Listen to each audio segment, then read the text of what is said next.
बिस्मिल्लाहिर्रहमानिर्रहीम। अस्सलाम वालेकुम व्यूअर्स, मैं हूं मोहम्मद कमरुज़्ज़मान। आप देख रहे हैं मेरा YouTube channel courage industrial electronics.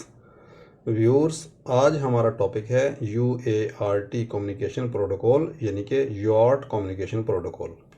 आज हम आपको यॉर्ट कम्युनिकेशन के बारे में बताएंगे तफसील के साथ।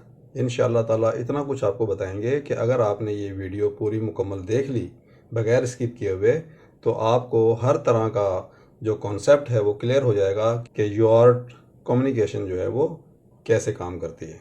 तो इस लेक्चर के अंदर हम क्या करेंगे कि यूआर्ट के बारे में हम बताएंगे कि यूआर्ट जो है उससे क्या बनता है, यानी कि यूआर्ट जो है वो किस चीज़ का मुखफ़फ़ है। उसके बाद हम आपको बताएंगे सिंक्रोनस का क्या मतलब है, यूआर्ट के एडवांटेजेस डिसएडवांटेजेस बताएंगे, बस टाइप बताएंगे कौन सी इसमें इस्तेमाल होती है। इसके अलावा सिग्नल लेवल्स के बारे में बताएंगे कौन से सिग्नल लेवल्स में इस्तेमाल होते हैं, और कम्युनिकेशन टाइप बताएंगे। इसके अलावा बाकी टॉपिक जो हैं वो भी आपको बता देते हैं ताकि आपको पता हो कि हम इसमें क्या क्या कवर करने वाले हैं। कम्युनिकेशन टाइप के बाद हम बताएंगे कम्युनिकेशन के टाइप्स, जिसके अंदर सिंपलेक्स है, हाफ डुप्लेक्स है, फुल डुप्लेक्स है। बिल्कुल थोड़ा थोड़ा बताएंगे, लेकिन कंसेप्ट आपका इंशाल्लाह क्लियर हो जाएगा। उसके बाद कम्युनिकेशन की स्पीड्स, जिसको बॉड रेट भी कहते हैं, उसके बारे में बताएंगे कौन कौन से बॉड रेट यूज़ होते हैं। ब्लॉक डायग्राम है हमारे पास, ब्लॉक डायग्राम के अंदर हम आपको बताएंगे, तफसील से समझाएंगे कि यॉर्ट कैसे काम करता है। उसके बाद जो है वो डाटा कॉन्फ़िगरेशन के, इसके अंदर किस तरीके से डाटा जो है ना वो सेट करते हैं ताकि आराम से कम्युनिकेशन हो सके। उसके बाद फ्रेम स्ट्रक्चर बताएंगे कि इसके अंदर जो डाटा जब ट्रांसमिट होता है तो किस टाइप का होता है, किस तरतीब से होता है। उसके बाद डाटा ट्रांसमिशन बताएंगे कि डाटा ट्रांसमिशन जो है वो कैसे होगा। वो बाकायदा आपको मिसाल दे के, एग्जांपल दे के बताएंगे, डेमोस्ट्रेशन करके बताएंगे पेपर्स के ऊपर, डायग्राम के ऊपर। फिर हम जो सबसे अहम बात है वो है पैरिटी बिट का इस्तेमाल बताएंगे कि पैरिटी बिट किस तरीके से सेट होती है। आमतौर पर लोगों को पैरिटी बिट के बारे में कॉन्सेप्ट क्लियर नहीं होता, तो इसके बारे में इंशाल्लाह ताला बताएंगे, ये भी कॉन्सेप्ट आपका क्लियर हो जाएगा। उसके बाद हाई लाइन जिसमें यूज़ होती है उसके बारे में बताएंगे कि हाई लाइन इस्तेमाल करने के क्या फ़ायदे हैं। तो व्यूअर्स, ये ब्लॉक डायग्राम है हमारे यॉर्ट के कम्युनिकेशन सिस्टम की। इसके अंदर हम आपको बताएंगे कम्युनिकेशन कैसे होती है। तो सबसे पहले यॉर्ट के बारे में, UART, इससे क्या बनता है। UART से बनता है, U से बनता है यूनिवर्सल, A से बनता है असिंक्रोनस, R से रिसीवर और T से ट्रांसमीटर। यानी कि ये ऐसा रिसीवर ट्रांसमीटर है जो कि यूनिवर्सल टाइप का है और असिंक्रोनस टाइप का है। असिंक्रोनस जो है ये लफ्ज़ निकला है सिंक्रोनस से, और सिंक्रोनस निकला है सिंक्रोनाइजेशन से, जिसको हम आमतौर पे कहते हैं सिंक करना, सिंक्रोनाइज करना। तो ये लफ्ज़ उन्हीं से निकला है, और ए लगाने की वजह से ये जो लफ्ज़ है सिंक्रोनस के या सिंक्रोनाइज के रिवर्स हो जाता है, उलट हो जाता है। यानी कि सिंक्रोनाइज नहीं है, सिंक्रोनस नहीं है। ए का मतलब है नहीं, ये नहीं के माने में आता है। तो यॉर्ट जो कम्युनिकेशन है वो यूनिवर्सल टाइप की है, सिंक्रोनस नहीं है, और उसमें रिसीविंग ट्रांसमिशन होती है। और मज़ीद अगर इसको डिटेल से देखें तो हम ये कहेंगे कि ये ऐसी कम्युनिकेशन है जिसके अंदर क्लॉक पल्स इस्तेमाल नहीं होती। क्लॉक पल्स जो है वो रिसीवर और ट्रांसमीटर दोनों को दी जाती है ताकि वो आपस में सिंक्रोनाइज हो सकें। तो इस यॉर्ट के अंदर क्लॉक पल्स नहीं होती है सिंक्रोनाइज करने के लिए, यानी कि रिसीवर और ट्रांसमीटर सिंक्रोनाइज नहीं होते। तो ये इसका मतलब हो गया कि यॉर्ट का क्या मतलब है। उसके बाद हम इसके एडवांटेजेस देख लेते हैं। एडवांटेजेस में सबसे पहली बात यह है कि इसके अंदर जो है वो बहुत कम तारें इस्तेमाल होती हैं, बहुत सिंपल सर्किट है। इसकी वजह से ये लो कॉस्ट भी है, और लो कॉस्ट होने की वजह से ये आराम से इसको इम्प्लीमेंट भी किया जा सकता है। डिसएडवांटेज इसके अंदर ये है कि चूँकि इसके अंदर जो है वो सिंक्रोनाइजेशन नहीं है, क्लॉक पल्स नहीं है, इसलिए इसके अंदर नॉइज़ इम्यूनिटी कम है। यानी कि EMI या नॉइज़ कहीं से भी अगर इन तारों के अंदर इसको मिलेगा तो इसको जो है वो डिस्टर्ब करेगा और कम्युनिकेशन का रिज़ल्ट अच्छा नहीं आएगा। बस टाइप के बारे में बताया है कि बस टाइप जो है, बस किसे कहते हैं, बस वो कहते हैं जिसके अंदर हमारा सिग्नल मूव करता है, जिसमें हमारा सिग्नल ट्रैवल करता है। तो इसके अंदर अगर आप देख रहे हैं तो इसके अंदर सिर्फ दो तारे हैं रिसीविंग ट्रांसमिशन के लिए, और एक तार है हमारे ग्राउंड के लिए। ग्राउंड इसमें कॉमन किया हुआ है, और सिर्फ दो तारे हैं सिग्नल्स की ट्रांसमिशन के लिए। तो हमारी समझ लीजिए कि 2 या 3 तारों की बस है या केबल है जिसके ज़रिए हमारा डाटा ट्रांसमिट करेगा। और डायग्राम में आप देखेंगे तो ये देखिए, ये एक डिवाइस नंबर 1 है, यानी कि ये एक किस्म का यूआर्ट डिवाइस है और ये भी यूआर्ट डिवाइस है।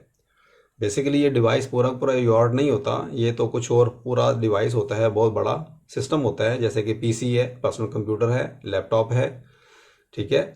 और दूसरा जो है माइक्रो कंट्रोलर हो सकता है, कोई दूसरी मशीन हो सकती है। उस मशीन का, उन दोनों मशीनों का ये एक एक पार्ट है जो कि आउटपुट पे लगा हुआ है, जहाँ से कि हमारे कम्युनिकेशन होती है। एक डिवाइस से दूसरी डिवाइस के दरमियान में जो कम्युनिकेशन होती है, वहाँ पर ये एक किस्म का आउटपुट और इनपुट डिवाइस लगा होता है जो कि यूआर्ट टाइप की कम्युनिकेशन इस्तेमाल करता है। और यूआर्ट जो है वो सीरियल कम्युनिकेशन की एक किस्म है, ऐसे ही जैसे कि यूएसबी, एथरनेट। और यूआर्ट की जो आजकल जो नई इकसाम आई हैं वो स्पाई यानी कि एसपीआई, वो भी हम आपको नेक्स्ट वीडियो में बताएंगे कि वो किस तरीके से काम करती हैं। लेकिन ये यूआर्ट कम्युनिकेशन जो है बहुत पुराना तरीका है, बहुत वाइडली यूज होता रहा है और स्टिल हो रहा है, लेकिन थोड़ा सा कम हो गया है। उसके बाद हम सिग्नल लेवल्स की बात करते हैं जो यहाँ से जा रहे हैं। तो ये जो सिग्नल्स लेवल हैं, इसके बारे में कोई स्पेसिफिक लेवल नहीं है कि कितने लेवल के ऊपर ये काम करेंगे, इसके वोल्टेज कितने होंगे वगैरह वगैरह। तो एक बात हमारे सामने आ गई कि ये कम्युनिकेशन हम कर रहे हैं ये सीरियल कम्युनिकेशन है। अब सीरियल कम्युनिकेशन जो इसके थ्रू हो सकती है वो 3 टाइप की हो सकती है। नंबर 1 सिंप्लेक्स टाइप की हो सकती है, हाफ डुप्लेक्स हो सकती है या फुल डुप्लेक्स हो सकती है। अब सिंप्लेक्स टाइप की जो कम्युनिकेशन है वो कैसे होगी और वो क्या होती है? वो ये होती है कि सिंप्लेक्स सीरियल कम्युनिकेशन के अंदर एक डिवाइस जो है वो दूसरे डिवाइस से सिर्फ एक साइड में उसके अंदर ट्रांसमिशन हो सकती है और रिसीविंग हो सकती है। यानी कि सिंप्लेक्स के अंदर फ़र्ज़ करें कि ये डिवाइस जो है ट्रांसमिट करेगा तो डिवाइस 2 जो है रिसीव करेगा। बस इतना सा काम जो है वो सिंप्लेक्स टाइप की कम्युनिकेशन के अंदर हो सकता है। इतनी सिंपल सी कम्युनिकेशन हो सकती है कि एक डिवाइस जो है वो ट्रांसमिट करे, दूसरा रिसीव करे, और ये सबसे सिंपल किस्म की कम्युनिकेशन होती है। उसके बाद आ जाती है हाफ डुप्लेक्स। हाफ डुप्लेक्स में ये होता है कि ये ट्रांसमिट कर सकता है, रिसीव कर सकता है, ये ट्रांसमिट कर सकता है, रिसीव कर सकता है। यानी कि ट्रांसमिशन दोनों कर सकते हैं और रिसीव भी दोनों कर सकते हैं, लेकिन सिर्फ एक वक्त में एक ट्रांसमिशन होगी। अगर ये ट्रांसमिशन हो रही है तो ये ट्रांसमिशन नहीं होगी, ये ट्रांसमिशन हो रही है तो ये ट्रांसमिशन नहीं होगी। उसके बाद बात आ जाती है फुल डुप्लेक्स की। तो फुल डुप्लेक्स जो है वो सबसे फास्टेस्ट है। उसमें यह है कि इधर भी कम्युनिकेशन हो रही है, इधर भी कम्युनिकेशन हो रही है बैक वक्त, यानी कि ऑल द टाइम आप दोनों लाइन के ऊपर डाटा ट्रांसमिट कर सकते हैं, कम्युनिकेशन कर सकते हैं। तो ये 3 टाइप की कम्युनिकेशन यूआर्ट कम्युनिकेशन के अंदर पॉसिबल है। और ये बात जहन में रखिए कि ग्राउंड आपने जो है वो लाजमी दोनों का एक करना है ताकि सिग्नल लेवल एक दूसरे को ये पहचान सकें। और दूसरी बात यह है कि जो भी केबल यूज़ करते हैं शील्डेड केबल यूज़ करें ताकि नॉइज़ से बचा जा सके। फिर जो कम्युनिकेशन हो रही होती है यहाँ पर, उसकी एक स्पीड होती है कि वो किस स्पीड के ऊपर काम कर सकते हैं। तो इसकी जो कम्युनिकेशन स्पीड है, बल्कि जितनी भी कम्युनिकेशन स्पीड होती हैं जो डाटा ट्रांसमिट करने के लिए या कम्युनिकेशन के लिए, तो उनको हम कहते हैं बॉड रेट। तो इसके जो बॉड रेट हैं वो 4-5 किस्म के हैं, और बॉड रेट को बिट पर सेकंड या बिट्स पर सेकंड के अंदर नापा जाता है। कोई अगर कहते हैं कि इसका बॉड रेट क्या है तो हम बताते हैं कि इतने बिट पर सेकंड। तो इसके जो बॉड रेट हैं वो 4800 bps यानी कि बिट पर सेकंड, 9600 बिट पर सेकंड, और 19200 बिट पर सेकंड, 57600 बिट पर सेकंड, और 1,15,200 बिट पर सेकंड। और ज़्यादातर जो यूज़ होता है वो 9600 यानी कि 9600 bps और 1,15,200 यानी कि 115,200 बिट्स पर सेकंड। ये 2 स्पीडें जो है वो ज़्यादा इस्तेमाल की जाती हैं, और सबसे ज़्यादा जो इस्तेमाल की जाती है वो इस्तेमाल की जाती है 9600 बिट्स पर सेकंड। तो ये इसका बॉड रेट होता है और स्पीड होती है। दूसरी अहम बात यह है कि जब हम अपने सिस्टम को बताते हैं, कॉन्फ़िगर करते हैं, तो उसमें इन दोनों डिवाइसेस को बताना ज़रूरी है कि जो हमारी कम्युनिकेशन होगी उसका बॉड रेट क्या होगा। यानी कि जो बॉड रेट इसका है हमने सेट किया हुआ है, तो वही बॉड रेट हमारा इसका सेट करना होगा। अगर ये 9600 bps पे सेट है तो ये भी हमारा 9600 bps पे सेट होगा। तो स्पीड जो है वो पहले से कॉन्फ़िगर करना, सेम स्पीड रखना ये ज़रूरी है, अदरवाइज़ आपकी ट्रांसमिशन नहीं हो पाएगी। तो ये एक एसेंशियल ज़रूरी चीज़ है। तो जो इसकी ब्लॉक डायग्राम है उसके अंदर जो ट्रांसमिशन जो आप देख रहे हैं कि देखिए दोनों डिवाइसेस के अंदर एक ट्रांसमिट पिन है, एक रिसीव पिन है, रिसीव पिन है, ट्रांसमिट पिन है। तो इसी जो वायरिंग होगी वो इस तरीके से होगी कि ट्रांसमिट पिन को दूसरे डिवाइस की रिसीव पिन के साथ आपने कनेक्ट करना है। रिसीव पिन इधर नीचे वाली डिवाइस नंबर 1 की है तो ये कनेक्ट होगी ट्रांसमिट पिन की, और सिग्नल जो हमारा फ्लो होगा वो ट्रांसमिट से रिसीव की तरफ होगा, जैसा कि आप एरो देख रहे हैं। इसी तरीके से दूसरी लाइन जो है उसमें भी सिग्नल आपका जो है वो ट्रांसमिट से रिसीव की तरफ फ्लो होगा और उसका एरो ये है। तो अगर हम फुल डुप्लेक्स की बात कर रहे हैं तो हमारा सिग्नल यहाँ से इधर भी जा रहा होगा, एट द सेम टाइम इधर भी जा रहा होगा। तो ये बहुत सिंपल डायग्राम है। और जैसे कि हमने बताया कि जब हमने ये कम्युनिकेशन करनी है इसकी, तो आपने ये तो बताना ही बताना है कि सिंपलेक्स पे करनी है, हाफ डुप्लेक्स पे करनी है या फुल डुप्लेक्स पे करनी है। इसके अलावा आपने इसकी स्पीड बतानी है, यानी कि बॉड रेट बताना है कि हम किस बॉड रेट के ऊपर जो है वो कम्युनिकेशन करेंगे। दोनों डिवाइसेस के अंदर सेम बॉड रेट सेट होना चाहिए। उसके बाद जो तीसरी अहम चीज़ है वो है हमारी फ्रेम स्ट्रक्चर या डाटा, कि डाटा हमारा किस किस्म का होगा। तो हमने जो लफ्ज़ इस्तेमाल किया है वो फ्रेम स्ट्रक्चर इस्तेमाल किया है। फ्रेम स्ट्रक्चर लफ्ज़ इसलिए इस्तेमाल हुआ है कि इसमें जो डाटा ट्रांसमिट होता है और रिसीव होता है, यानी कि एक जगह से दूसरी जगह डाटा भेजा जाता है, यहाँ से यहाँ पर या यहाँ से यहाँ पर, वो फ्रेम्स के सूरत में होता है। बाद का इसको पैकेट्स भी बोलते हैं, और लेकिन जो टेक्निकली इसका नाम है वो है फ्रेम्स। तो पहले एक फ्रेम जाएगा, जब वो रिसीव हो जाएगा तो उसके बाद दूसरा फ्रेम जाएगा, तीसरा फ्रेम जाएगा। तो ये फ्रेम जाएंगे इसके अंदर से, एक से जगह से दूसरी जगह पे फ्रेम जाएंगे, इधर से दूसरा फ्रेम इधर आएगा, इस तरह करके 1 बाय 1 फ्रेम जाएंगे। तो फ्रेम का स्ट्रक्चर भी हमें पहले बताना पड़ेगा कि फ्रेम किस किस्म का होगा, यानी कि दोनों डिवाइसेस का सेम फ्रेम स्ट्रक्चर होना चाहिए कि फ्रेम स्ट्रक्चर किस किस्म का होगा। अगर फ्रेम स्ट्रक्चर डिफरेंट हुआ तो आपकी कम्युनिकेशन नहीं होगी। तो इसमें 3 चीज़ें आ गई। नंबर 1, आपने बताना है कि आपने सिंपलेक्स, हाफ डुप्लेक्स या फुल डुप्लेक्स किस पे कम्युनिकेशन करनी है। इनमें से कोई एक आपको दोनों को बताना पड़ेगा। दूसरा, आपने बॉड रेट या सिस्टम की स्पीड बतानी पड़ेगी ताकि उसके हिसाब से इसकी पल्स विड्थ जो है वो पल्स सेट हो सकें। और तीसरी जो चीज़ है वो फ्रेम स्ट्रक्चर बताना पड़ेगा। फ्रेम स्ट्रक्चर में ये है कि आपका जो फ्रेम है, जो डाटा आपके यहाँ से जाएगा, डाटा पैकेट जाएगा, वो किस किस्म का होगा, वो भी दोनों को बताना पड़ेगा। दोनों का सेम रखना पड़ेगा, सेम सेट करना पड़ेगा, सेम कॉन्फ़िगर करना पड़ेगा। तो अब हम आपको बताते हैं कि डाटा स्ट्रक्चर जो है इसका किस किस्म का होता है या हो सकता है। तो डाटा स्ट्रक्चर समझने के लिए ये हमारे पास डायग्राम है, आपने सिर्फ यहाँ तक फ़िलहाल देखना है। इसको अगर आप समझ गए तो आपको मुकम्मल इसकी ट्रांसमिशन समझ में आ जाएगी। डाटा स्ट्रक्चर के अंदर 3-4 चीज़ें होती हैं। नंबर 1, सबसे पहले स्टार्ट बिट होती है, जैसे कि ये है। उसके बाद हमारा डाटा होता है। डाटा की मुख्तलिफ बिटें हो सकती हैं। यॉर्ड कम्युनिकेशन के अंदर 5 बिटों से लेके 9 बिटों का डाटा हो सकता है, और ज़्यादातर जो है वो 7 बिटों का या 8 बिटों का डाटा होता है। लेकिन इसमें जो गुंजाइश होती है वो 5 से 9 बिटों की होती है। तो इस डायग्राम के अंदर जो हमें डाटा स्ट्रक्चर जो नज़र आ रहा है वो है 7 बिटों का डाटा है। D0, D1, D2, D3, D4, D5, D6, ये 7 बिट्स हैं। इसमें जो है वो डाटा होगा। ये वो डाटा है जो कि हम भेजना चाहते हैं। जो एक्चुअल डाटा है, जो काम का डाटा है, वो हमने भेजना है, वो यहाँ पर आएगा। ये जो स्टार्ट बिट है ये रिक्वायरमेंट है डाटा सेंड करने की, और जब ये डाटा रिसीव हो जाएगा रिसीवर के अंदर तो ये जो बिट है ये ख़त्म कर दी जाएगी, इसकी ज़रूरत नहीं रहेगी, इसको ख़त्म कर दिया जाएगा। तो बहरहाल इसकी तरतीब ये है कि सबसे पहले स्टार्ट बिट भेजी जाएगी, उसके बाद हमारा डाटा आएगा, और डाटा के अंदर भी जो पहली बिट जाएगी वो हमारी LSB होगी, यानी कि लीस्ट सिग्निफिकेंट बिट। जिस तरह के हमारे जो डेसिमल सिस्टम है आमतौर पर यूज़ करते हैं, उसको हम कहते हैं इकाई, दहाई, सैकड़ा, हज़ार। तो हमारी इकाई की बिट पहले जाएगी, दहाई की बाद में जाएगी। डिजिटल के अंदर जो है वो ये नापी जाती हैं LSB और MSB के अंदर।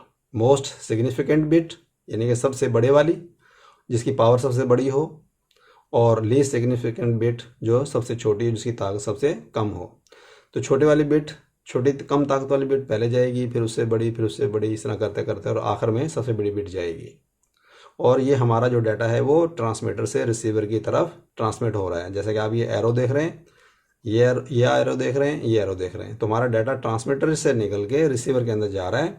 और जब ये डाटा जाएगा तो क्या होगा कि सबसे पहले स्टार्ट बिट जाएगी। स्टार्ट बिट से रिसीवर तैयार हो जाएगा, उसको पता चल जाएगा कि हमारा डाटा आने वाला है। तो जब स्टार्ट बिट ख़त्म होगी, और जाहिर है कितनी बड़ी बिट होगी ये डिपेंड करता है हमारी फ्रीक्वेंसी के ऊपर। ये जो पल्सेस आपको नज़र आ रही हैं, ये पल्सेस हमारी डिफाइंड होंगी। अगर हमारी जो स्पीड जो है वो बॉड रेट कम है तो ये चौड़ी होंगी, बड़ी होंगी, और अगर बॉड रेट ज़्यादा है तो ये पतली होंगी, छोटी होंगी। बहरहाल सबसे पहले स्टार्ट बिट जाएगी, उसके बाद हमारी डाटा बिट जाएंगी, चाहे वो 5 हैं, 6 हैं, 7 हैं, 8 हैं या 9 हैं। इस हमारी कंडीशन के अंदर ये 7 हैं। उसके बाद जो है वो एक ये बिट है, इसको हम कहते हैं पैरिटी बिट। उसके बाद पैरिटी बिट आती है। ये पैरिटी बिट जो है ये ऑप्शनल होती है, आपकी मर्ज़ी है इसको यूज़ करें या ना यूज़ करें। पैरिटी बिट जो है ये एरर डिटेक्शन के लिए इस्तेमाल होती है, ताकि ये जो डाटा आपने भेजा है यहाँ से लेके यहाँ तक, ये डाटा आपका सही रिसीव हुआ है या नहीं हुआ है, कि नॉइज़ की वजह से ये डाटा हमारा गड़बड़ तो नहीं हो गया, बिटें चेंज तो नहीं हो गई। तो उनको जो है वो डिटेक्ट करने के लिए ये वाली पैरिटी इस्तेमाल की जाती है, ये वाली बिट इस्तेमाल की जाती है, लेकिन ये ऑप्शनल है। अगर आपको चाहिए, आप अपने सिस्टम में इसको इम्प्लीमेंट करना चाहते हैं तो कर लें, नहीं करना चाहते हैं तो नहीं करें। बहरहाल उसके बाद आती है हमारी स्टॉप बिट आती है। स्टॉप बिट जो है वो 1 भी हो सकती है, 1.5 भी हो सकती है, 2 भी हो सकती है, डिपेंड करता है कि स्टॉप बिट कितनी है, कितनी आपको चाहिए। तो वो आप इसमें रख लें। हमने इसके अंदर स्टॉप बिट 1 रखी है। जब स्टॉप बिट आएगी तो सिस्टम हमारा जो है रिसीवर समझ जाएगा कि हमारा डाटा ख़त्म हो गया है। तो इस तरीके से आपके जो है वो फ्रेम स्ट्रक्चर है, और ये पूरा का पूरा एक फ्रेम है। फ्रेम के अंदर स्टार्ट बिट है, डाटा बिट्स हैं, पैरिटी बिट हो सकती है और स्टॉप बिट होगी। तो ये हमारा फ्रेम स्ट्रक्चर है। अब हम बात कर लेते हैं कि जो मज़ीद थोड़ी सी तफसील में ट्रांसमिशन जो काम आएगा, ये आइडल आपको नज़र आ रहा है यहाँ पर भी और यहाँ पर भी। आइडल का मतलब है आइडल टाइम, यानी कि वो टाइम जिस वक्त आपकी ट्रांसमिशन नहीं हो रही। और ये आइडल टाइम के वक्त जो है हमारा जो सिग्नल यहाँ पर रिसीव पे जो आ रहा होता है वो हाई आ रहा होता है, यानी कि यहाँ से ट्रांसमीटर से हाई निकल के और रिसीव में हाई आ रहा होता है। डाटा हमारा कोई नहीं आ रहा होता। जिस वक्त डाटा नहीं आ रहा होता है तो उस वक्त हमारा जो है वो हाई सिग्नल लेके निकल के, हाई का मतलब है लॉजिक हाई, यानी कि 1 ऑल द टाइम यहाँ पर 1 आ रहा होता है। और इस हाई का मतलब इस ये होता है ताकि आपको पता चलता रहे कि ट्रांसमीटर से लेके रिसीवर तक आपकी जो लाइन है वो कनेक्टेड है, सही है, ख़राब नहीं है। एक तो लाइन का पता चल जाता है, जब तक हाई आता रहेगा इसका मतलब कि लाइन ठीक है। दूसरी बात ये कि ट्रांसमीटर का भी पता चलता रहेगा कि ट्रांसमीटर भी ठीक है और हाई ट्रांसमिट कर रहा है, हाई आपकी तरफ आ रहा है। अगर ये किसी वक्त हाई आना बंद हो जाए तो समझ जाएं कि आपकी या तो लाइन ब्रेक हो गई है या आपका ट्रांसमीटर ख़राब हो गया है या दूसरी साइड आपकी डिस्कनेक्ट हो गई है। तो इसलिए इसको all the time idle time के अंदर इस लाइन को हाई रखा जाता है। अब चूंकि ये लाइन हर वक्त हाई होती है तो उसके बाद क्या होगा कि जब हम डाटा सेंड करने की कोशिश करेंगे, जब हम डाटा सेंड करेंगे, हमारा ट्रांसमीटर से जब डाटा सेंड होगा तो सबसे पहले स्टार्ट बिट आएगी। और स्टार्ट बिट जो है वो हमेशा लो होती है। लो इसलिए होती है कि आपका लाइन जो है ये हाई होती है। जो ही आपकी लाइन लो होगी तो रिसीवर फ़ौरन समझ जाएगा कि अब मेरे पास डाटा आने वाला है, और ये जो लो है वो यहाँ से जनरेट किया जाएगा ट्रांसमीटर से। ये बिट हमें ऐड की जाती है, और सिर्फ इसलिए ऐड की जाती है ताकि पता चल जाए कि अब हमारा डाटा आएगा। कितनी बिटों का डाटा आएगा वो हमने पहले से प्री डिफाइन किया होता है, कन्फिगर किया होता है कि जो हमारा जो डाटा बिट्स हैं इतनी है, पैरिटी है या नहीं है, और स्टॉप बिट हमारी कितनी है वो हमने पहले बता दिया है। स्पीड बता दी है, बॉड रेट बता दिया है, टाइप ऑफ कम्युनिकेशन बता दी, वो हमें ऑलरेडी पहले ही पता है, यानी कि रिसीवर को ही पता है, ट्रांसमीटर को ही पता है। बहरहाल हाई से एकदम से जो ही लो हुआ, हमारा डाटा के लिए तैयार हो गया रिसीवर रिसीव करने के लिए। उसके बाद जितने भी बिटें हमने इसमें कन्फिगर की हुई हैं वो बिटें आएंगी। बिटें आने के बाद एक पैरिटी आएगी, अगर उसमें इस्तेमाल की है, इम्प्लीमेंट की है। पैरिटी के बाद क्या होगा कि जो ये स्टॉप बिट है ये हमेशा हाई होती है। तो यहाँ तक डाटा जो है हमारा कहीं पर भी हाई लो होता रहेगा, यहाँ तक हाई लो होता रहेगा, लेकिन यहाँ पर आके लाजमी तौर पर हाई हो जाएगा। और उसके बाद जब ये टाइम ख़त्म होगा, इस बिट का, हाई बिट स्टॉप बिट का टाइम ख़त्म होगा, चाहे वो 1 बिट है, 1.5 बिट है, 2 बिट हैं, जितने भी हैं, उसके बाद ये फिर दोबारा आइडल मोड पे चला जाएगा। और उसके बाद जो है वो नेक्स्ट जो है वो हमारी फ्रेम के लिए तैयार हो जाएगा। और नेक्स्ट फ्रेम क्या होगा कि उसमें स्टार्ट बिट होगी लाजमी, तो स्टार्ट बिट जो है वो लो होगी। जो ही लो होगी तो ये दूसरे फ्रेम के लिए रिसीव करने के लिए हमारा रिसीवर तैयार हो जाएगा। तो इस तरीके से इसकी ये ट्रांसमिशन होती है। अब थोड़ा सा मज़ीद इस ट्रांसमिशन को देख लेते हैं। ये हमने नीचे डायग्राम्स बनाई हुई हैं और इसके लिए हमने जो एग्ज़ाम्पल ली है वो एग्ज़ाम्पल ये ली है कि एक लेटर एस होता है हमारे कीबोर्ड के ऊपर, जो हमारा कीबोर्ड होता है कंप्यूटर का, उसके ऊपर एस होता है और एस भी कैपिटल एस। जब आप शिफ्ट दबा के और एस को दबाते हैं तो कैपिटल एस आपका कंप्यूटर सिस्टम में जाता है। तो वो एस की बिट के अंदर 7 बिट का एक कोड बनता है एस की। तो 7 बिट का जो कोड बनता है एस की कोड, लेटर एस का जो कि कैपिटल लेटर है, वो कोड ये बनता है। ये हमारे 7 जो हैं ये बिटें हैं, 11000101। तो ये कोड बनेगा लेटर एस का। तो हम क्या करेंगे कि हम ये जो कोड है ये ट्रांसमिट करेंगे यहाँ से, इस फ्रेम स्ट्रक्चर के अंदर डालेंगे और इसको हम ट्रांसमिट करेंगे। और इस कोड के अंदर ये राइट साइड पे ये एल एस बी है, यानी कि छोटे वाली बिट है, कम पावर वाली, इधर वाली ज़्यादा पावर की, यानी कि एम एस बी है। तो इसके अंदर सबसे पहले जो है वो डाटा जो ट्रांसमिट होगा वो एल एस बी होगा, यानी कि पहले 1 होगा, फिर 1, फिर 0, फिर 0, फिर 1, फिर 0, फिर 1, ठीक है। और ये डाटा जो है वो सीरियल तरीके से ट्रांसमिट होगा। अब सीरियल तरीके से कैसे ट्रांसमिट होगा? सीरियल तरीके से लिए होता है एक बिट एक वक्त में ट्रांसमिट होगी, फिर दूसरी बिट होगी, फिर तीसरी बिट होगी। और पैरेलल में क्या होता है कि पैरेलल के अंदर सारी बिटें एक ही मरतबा चली जाती हैं। अब चूंकि हमारा जो है कम्युनिकेशन का तरीका ही सीरियल कम्युनिकेशन है यॉर्ड की, तो उसमें एक एक बिट करके जाएगी, जैसे कि हम आपको बता चुके हैं। उसके बाद जो चीज़ें पहले फ्रेम स्ट्रक्चर में सेट करनी है, मिसाल के तौर पे हमने लिया है कि जी ये 9600 BPS होगा, ये दोनों ट्रांसमीटर रिसीवर को बताना पड़ेगा। उसके बाद डाटा आपने बताना है 7 बिट का, यानी कि हमारी 7 बिटें हैं, D0 से लेकर D6 तक। पैरिटी इसमें हमने ऑड रखी है, ठीक है, पैरिटी यानी कि इम्प्लीमेंट की गई है। और स्टॉप बिट हमारी 1 है, यानी कि स्टॉप हमारी बिट 1 होगी, 2 नहीं होंगी, 1.5 नहीं होंगी, ठीक है। तो ये हमने पहले यहाँ पर बता दिया है कि यानी कि ये कॉन्फ़िगरेशन का डाटा है जो कि आपने पहले बताना है। तो ये वाली जो आपको डायग्राम नज़र आ रही है, इसमें देखें बॉड रेट क्या है, 9600 बिट्स पर सेकेंड, और 7 बिट का हमारा डाटा है जो यूज़र डाटा है, एक्चुअल डाटा है। ऑड जो है पैरिटी है एरर डिटेक्शन के लिए, और 1 जो है हमारी स्टॉप बिट है। चलिए, ये हमारी जो है रिसीवर साइड है, ये हमारी ट्रांसमिट साइड है, और हम ऊपर वाली जो है वो डायग्राम के बारे में बात कर रहे हैं।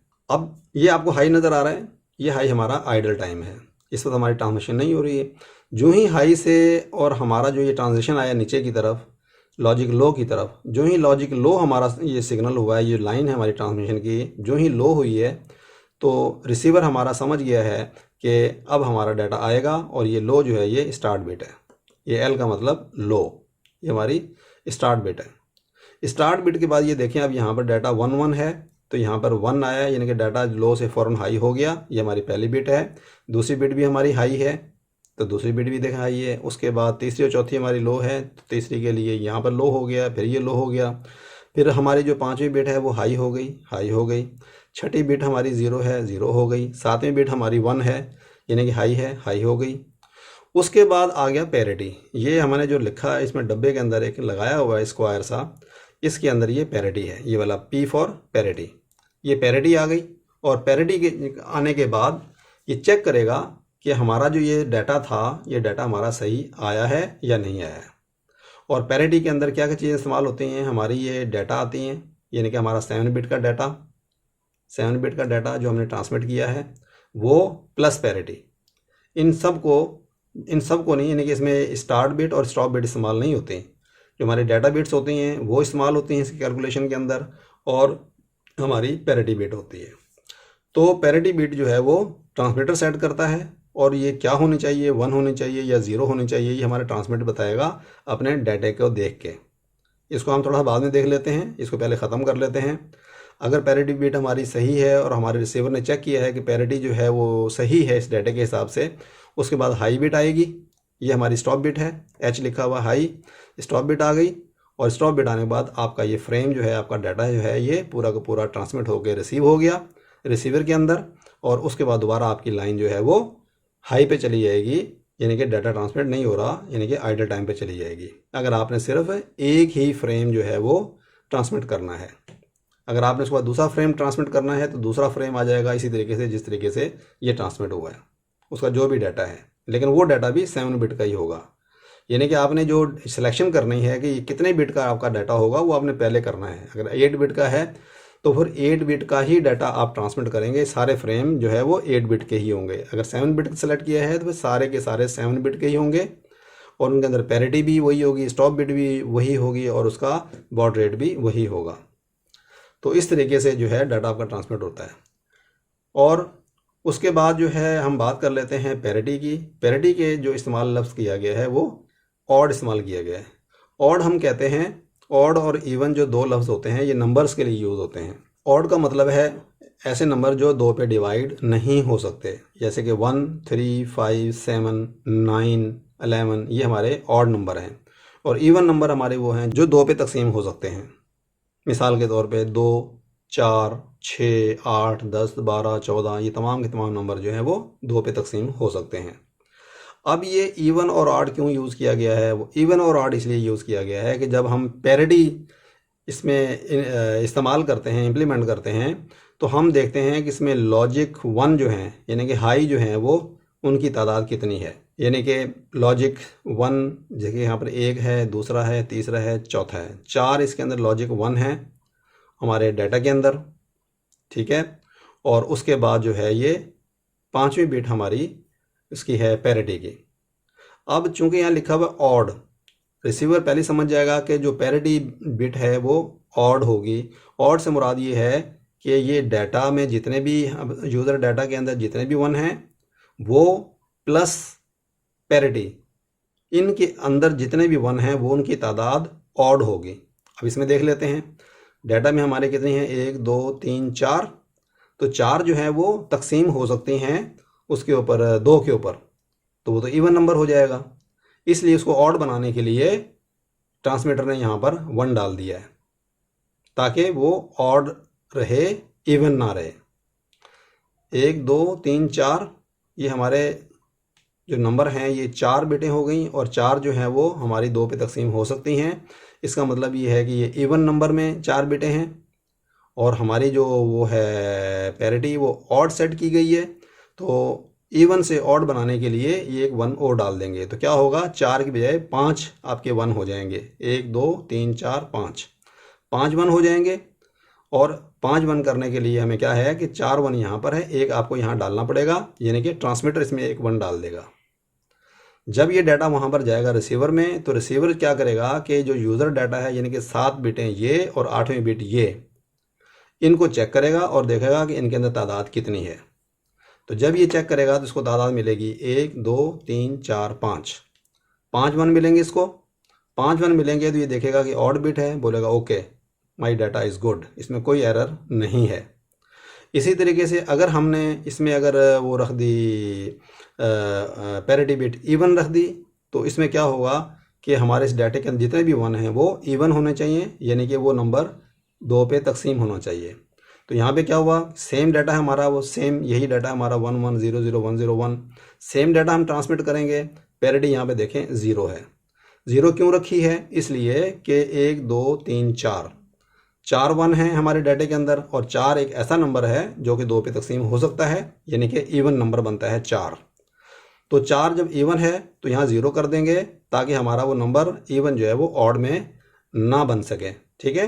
तो अगर वो पहले ही अगर इवन सेट की है और यहीं पर आपके इवन नंबर बन जाते हैं, 1 की तादाद इवन बन जाती है, तो फिर यहाँ पर ट्रांसमीटर 0 लगाएगा। अगर यहाँ पर ही 1 लगा देगा तो फिर ये इवन की बजाय ऑड बन जाएगा, जैसे कि ऊपर है। तो जब ये डाटा जब जाएगा रिसीवर के अंदर, और वो रिसीवर को पता होगा कि मेरे पास जो डाटा आएगा वो डाटा मेरा इवन पैरिटी का होगा, तो वो चेक करेगा कि ये जो हमारे 7 बिट का डाटा ये है, प्लस हमारी जो ये पैरिटी है इसके अंदर कितने 1 हैं, 1, 2, 3, 4 1 है, बोलेगा okay my data is good. तो इस तरीके से ये पैरिटी सेट होती है। और ये पैरिटी जो है वो हम नहीं बल्कि ट्रांसमीटर सेट करता है। इस पैरिटी बिट को हम सिर्फ ये बताते हैं कि पैरिटी क्या होनी चाहिए, ऑड होनी चाहिए या इवन होनी चाहिए। ठीक है, तो ऑड या इवन के हिसाब से फिर ट्रांसमिट ऑटोमेटिक इस डाटा को देखेगा, जो हमारा यूज़र डाटा है इसके वंस को देखेगा और उसके हिसाब से ऐड करेगा कि 1 ऐड होना चाहिए या 0 ऐड होना चाहिए। और नॉर्मली क्या है, नॉर्मली आमतौर पर ये पैरिटी बिट लोग ऐड नहीं करते, यानी कि पैरिटी को नन कर देते हैं। इसमें जो डाटा लिखा जाता है, आपने देखा होगा कई मरतबा लिखा होता है 8N1, बाज़ औक़ात आपने देखा होगा लिखा होता है 8N1। तो इसका मतलब ये होता है कि आपका जो यूज़र डाटा है ये वाला, ये आपका 8 बिट का है। उसके बाद n जो है, n का मतलब होता है parity, parity none, NONE none, यानी कि नो पैरिटी। और ये 1 होता है, ये होती है stop bit. Stop bit, start bit तो ऑटोमेटिक होती है, वो तो लाजमी है। जब स्टार्ट बिट अगर नहीं होगी, लो नहीं होगी, तो आपका डाटा जो है ना ट्रांसमिट होगा ही नहीं। तो व्यूअर्स, ये जो है हमारी ट्रांसमिशन थी यॉर्ट पे, यॉर्ट की ट्रांसमिशन थी कि यॉर्ट पे जो है वो ट्रांसमिशन किस तरीके से होती है। उम्मीद है कि आपको समझ में आ गई होगी कि ये ट्रांसमिशन जो है ये 2 वायर ट्रांसमिशन है, सीरियल ट्रांसमिशन है, और इसमें पल्स, क्लॉक पल्स यूज़ नहीं होती। उसके बाद इसका जो डाटा स्ट्रक्चर आपने देख लिया कि डाटा स्ट्रक्चर किस तरह का होता है, रिसीवर और ट्रांसमीटर के दरमियान में, ट्रांसमीटर से रिसीवर में डाटा किस तरह जाता है। इसमें आइडल टाइम हमने आपको बताया है, स्टार्ट बिट बताई है कि वो लो होती है। उसके बाद डाटा 5 बिटों से 9 बिटों का हो सकता है यूज़र डाटा, जो एक्चुअल डाटा है। उसके बाद पैरिटी इसमें ऑप्शनल होती है, डालें या नहीं डालें, या एरर डिटेक्शन के लिए होती है। स्टॉप बिट्स के बारे में बता दिया। तो इस तरीके से हमने आपको पूरा फ्रेम स्ट्रक्चर बता दिया। तो मज़ीद हमने इसके अंदर आपको जो है वो तफसील बताई है पैरिटी की। पैरिटी अमूमन आमतौर पे लोगों को कन्फ्यूजन होती है कि पैरिटी जो है वो किस तरीके से इसमें इम्प्लीमेंट की जाती है। वो हमने बताया कि पैरिटी की जो बिट है वो ट्रांसमीटर ऐड करता है। हम सिर्फ बताते हैं कि इवन पैरिटी होनी चाहिए, ऑड होनी चाहिए या नन होनी चाहिए। अगर आपकी पैरिटी नन है, जैसे यहाँ लिखा है पैरिटी नन, तो ये वाली बिट इसके अंदर आएगी ही नहीं, डाली ही नहीं जाएगी। यानी कि आपकी जो MSB है, डाटा बिट है ये, इसके बाद आपका क्या होगा, स्टॉप बिट आ जाएगी। ये बिट इसमें से निकाल दी जाएगी, इस्तेमाल नहीं होगी। यहाँ पर कुछ भी नहीं होगा, ये समझ लेके स्टॉप बिट आपकी यहाँ पर आ जाएगी और यहाँ पर आपका आइडल टाइम आ जाएगा। तो इस तरीके से आपकी जो है यॉर्ड कम्युनिकेशन है होती है। आमतौर पर जो है ये कंट्रोलर्स की प्रोग्रामिंग के लिए यूज़ करते हैं, या जो हमारे जो पेरिफेरल्स होते हैं उन वो यॉर्ड्स के ज़रिए जो है वो काम करते हैं। बहरहाल ये ऐसी कम्युनिकेशन थी जिसके बारे में लोगों को पता तो होता है लेकिन सही तरीके से क्लियर नहीं होता। मुझे उम्मीद है कि ये लेक्चर सुनने के बाद आपको जो है वो इसका कॉन्सेप्ट क्लियर हो गया होगा। तो आज के लिए इतना काफ़ी है। मिलते हैं इंशाल्लाह ताला नेक्स्ट वीडियो में। जब तक के लिए अल्लाह हाफिज़।